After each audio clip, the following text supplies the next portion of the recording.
I got so much motherfucking design on right now. Break it down, bring it back, make it clap. I got 3 old thoughts, new block, where that thing. Bitches on my line, and you know they come straight. Hold up, what it not, 45, scope it cash like whoa. High fucking with these hoes up. Hai teman-teman, apa kabar? Semoga sehat selalu. Perkenalkan, nama saya Widya Hoirunisa dari Prodi Pendidikan Bahasa Arab Fakultas Tarbiyah dan Ilmu Keguruan Universitas Islam Negeri Kiai Haji Ahmad Siddiq Jember. Di kesempatan kali ini saya akan menjelaskan tentang filsafat umum sebagai salah satu penilaian dari tugas akhir saya di semester 1 ini. Oke, masuk ke materi yang pertama, yakni hakikat filsafat. Menurut Ibnu Sina, ilmu filsafat adalah ilmu pengetahuan tentang alam maujud dan bertujuan menyelidiki hakikat yang sebenarnya. Menurut Immanuel Kant, filsafat adalah kumpulan segala pengetahuan tentang Tuhan, alam, dan segala pengetahuan yang di dalamnya tercakup masalah epistemologi yang menjawab persoalan apa yang dapat diketahui. Menurutnya, filsafat merupakan pokok segala pengetahuan. Ada hakikat filsafat, juga ada objek.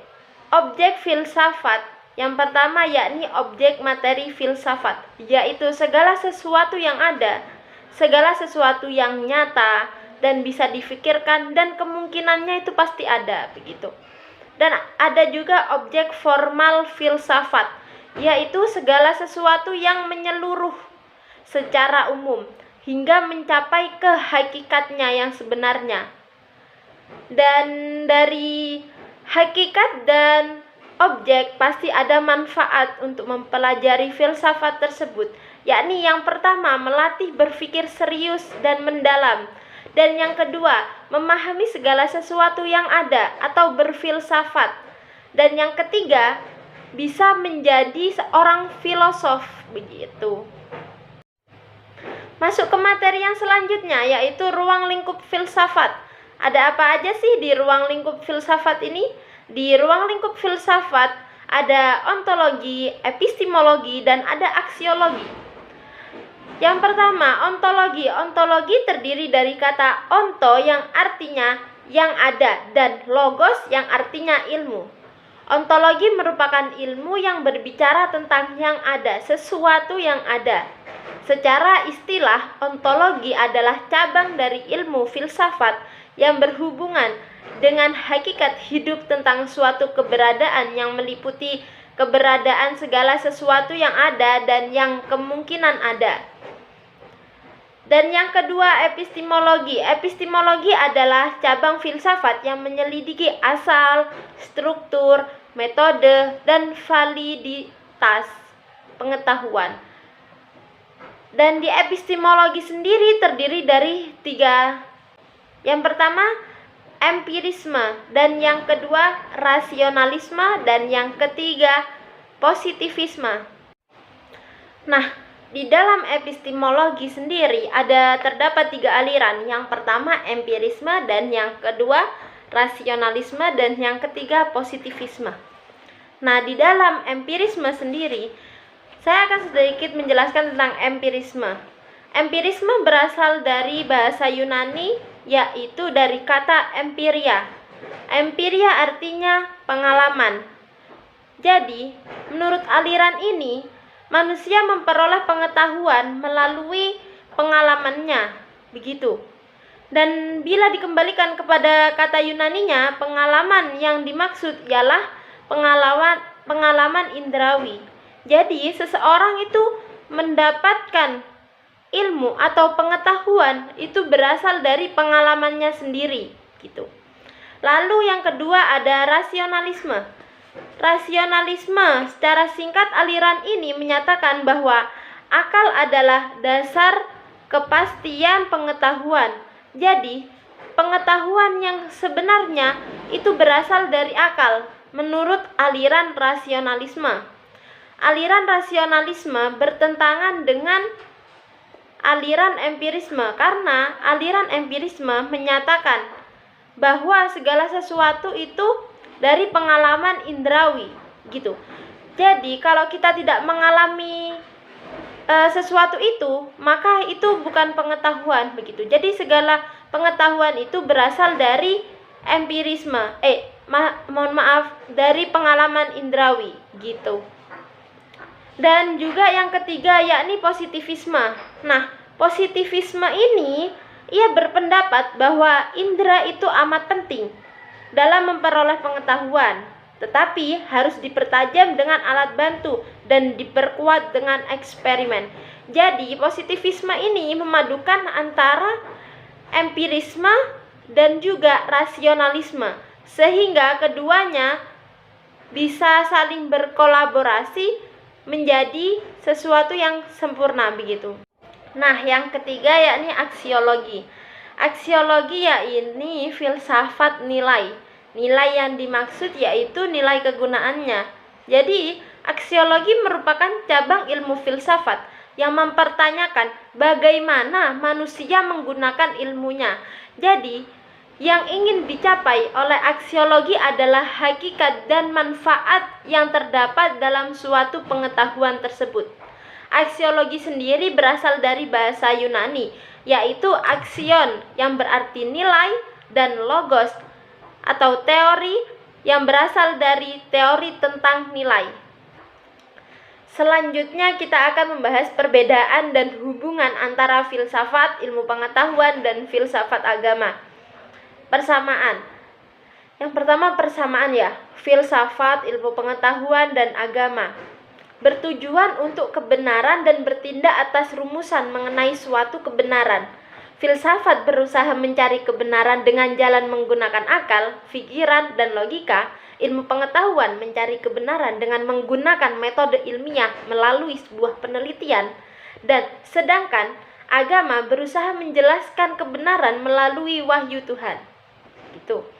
Dan perbedaan filsafat dan ilmu. Filsafat dan ilmu kedua-duanya adalah sama-sama bersumber kepada ro'yu, akal, pikiran, budi, rasio, nalar, dan reason manusia untuk mencari kebenaran. Sedangkan agama berusaha mengungkapkan, menjelaskan, membenarkan suatu kebenaran adalah sumber dari wahyu. Ilmu mencari kebenaran berdasarkan metode atau riset, pengalaman empiris, dan percobaan eksperimen. Sedangkan manusia dalam mencari kebenaran terhadap agama itu dengan jalan atau mempertanyakan upaya mencari kebenarannya terhadap berbagai masalah itu dari kitab suci dan firman ilahi. Kita lanjut hubungannya. Tidak semua permasalahan dapat dipecahkan oleh ilmu pengetahuan karena ilmu pengetahuan yang terbatas subjek dan objeknya, baik objek materi maupun objek formal, dan terbatas juga oleh metodologinya. Kemudian permasalahan-permasalahan yang tidak terjawab oleh ilmu pengetahuan coba untuk dijawab oleh filsafat. Tidak semua masalah yang tidak atau belum terjawab oleh filsafat lantas dengan sendirinya dapat dijawab oleh agama. Agama hanya memberi jawaban tentang banyak persoalan asasi yang sama sekali tidak terjawab oleh ilmu pengetahuan dan ilmu filsafat. Dan selanjutnya yaitu filsafat barat klasik dan alirannya. Ada 3 tokoh filsafat dalam filsafat klasik ini. Yang pertama Sokrates, yang kedua Plato, dan yang ketiga Aristoteles. Sokrates yang berada dalam kehidupan etis sangat penting. Referensi adalah tujuan kehidupan manusia. Tidak lain adalah membuat jiwa sebaik mungkin sehingga dapat memperoleh kebahagiaan yang sempurna dalam kehidupan. Begitu. Dan menurut Plato, yaitu terkenal dengan tokoh idealisme.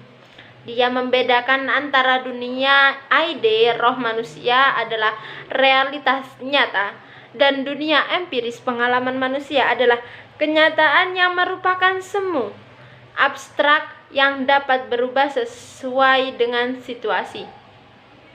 Dan yang terakhir Aristoteles adalah sosok dalam aliran filosofis realisme. Menurutnya, segala sesuatu dalam gaya mini terdiri dari dua hal, yaitu zat dan bentuk. Tergantung pada substansi suatu objek, alam diperbaiki, sementara yang dapat berubah adalah bentuknya, begitu.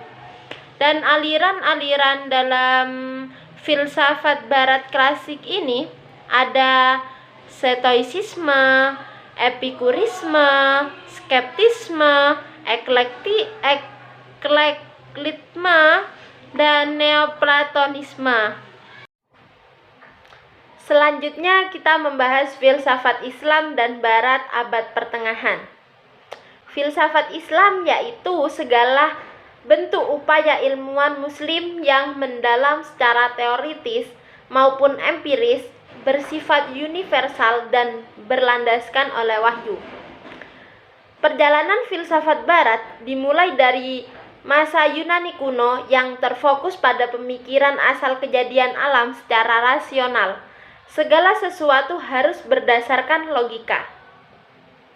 Adapun tujuan dari filsafat barat dan filsafat Islam sebenarnya mempunyai kesamaan, akan tetapi karena terjadinya perbedaan agama, maka pada filsafat Islam ada batasan-batasannya, yaitu menyelidiki segala sesuatu yang ada secara mendalam dengan menggunakan akal secara sampai pada hakikatnya. Jadi, dalam filsafat, objeknya tidak membatasi diri. Gitu.